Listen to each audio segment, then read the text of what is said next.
আজকে রবিবার দুপুরে খেতে বসে গেছি। আর কি রান্না করেছি সেটা আপনাদের সাথে শেয়ার করছি। আজকে সানডে স্পেশাল তো চিকেন আমার ঘরে হবেই, কারণ আমার মেয়ে মাটন খায়ও না, আর খায় না খায় অরুচি করে খায়। আর আমি কিনতেও যেতে পারি না, ঘর থাকে না বলে। তো রান্না করেছি এই যে একদম গরম ভাত, এই ভাতটা নামলো।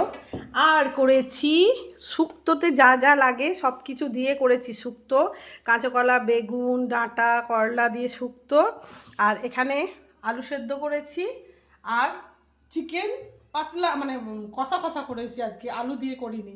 আর তার সঙ্গে আমের চাটনি। আজকে এই রান্না সানডে স্পেশাল। অনেক দিন থেকে মানে শুক্তো আর আমের চাটনিটা খাওয়ার ইচ্ছা ছিল, কিন্তু হচ্ছিল না। এই সকালে স্কুল, ভাত রান্না, সকালের ভাতে এত কিছু হয় না, তো এই জন্য আজকে করেছি। আজকে মতো এইটুকু, টাটা।